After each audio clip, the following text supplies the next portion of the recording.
Hi, everyone. Welcome to Chapter 3 of The Science of Getting Rich by Wallace D. Wattles.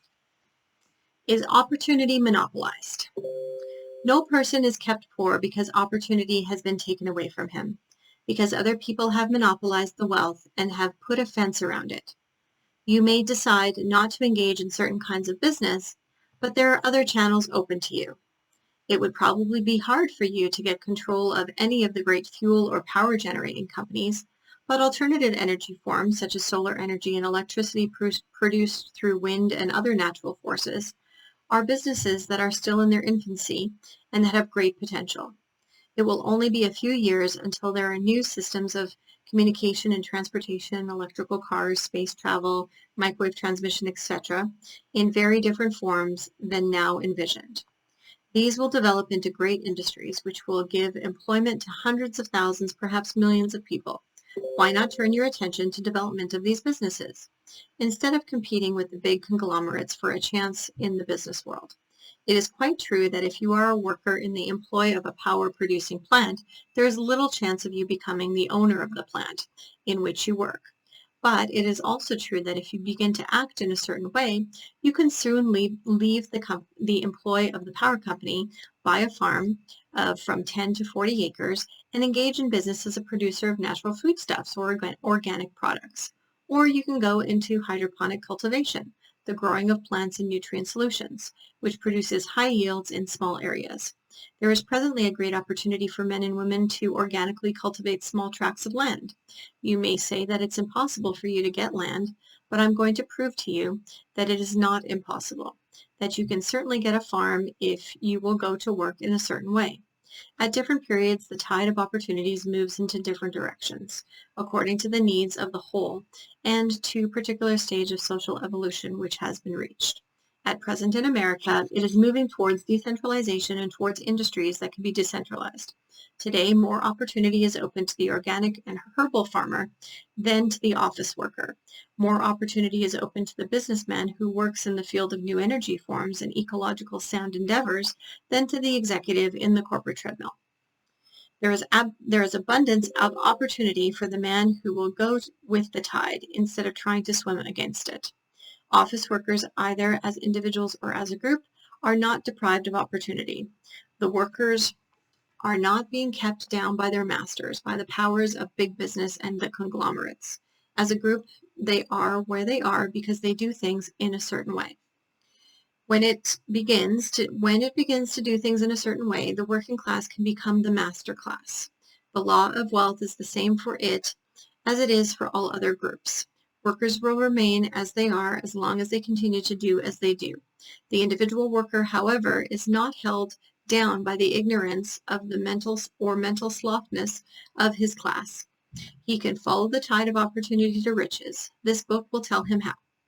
No one is kept in poverty by a shortness in the supply of riches. There is more than enough for all.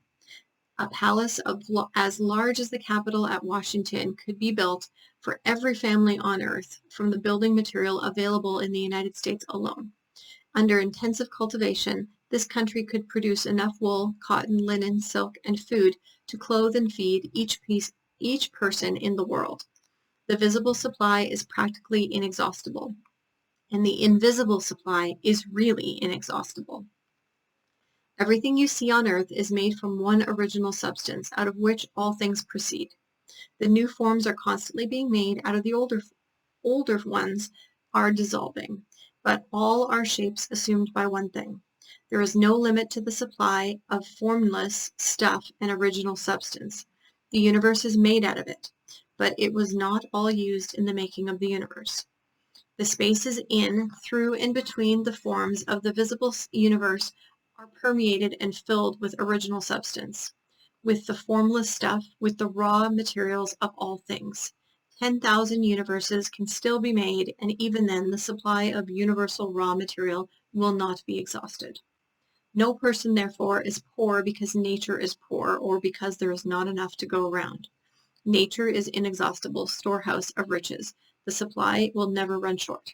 Original substance is alive with creative energy and is constantly producing more forms.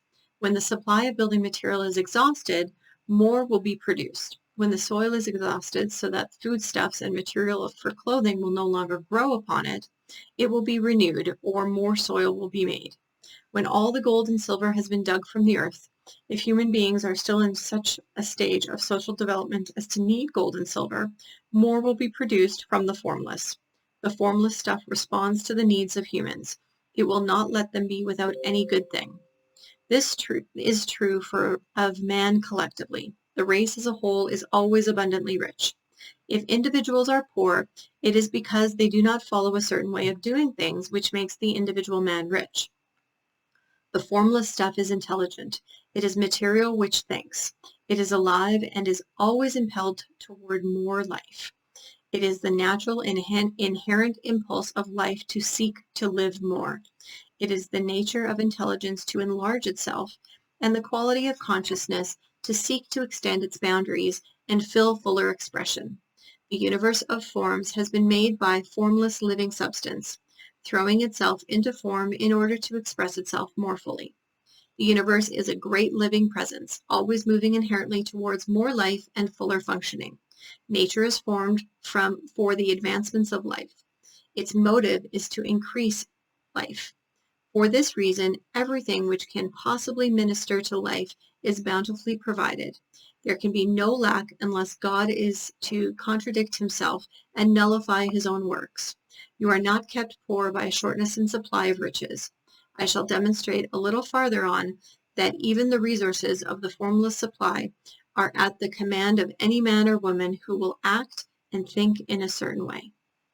That's the end of chapter 3. Stay tuned tomorrow for the first principle in the science of getting rich. Have a great day, guys.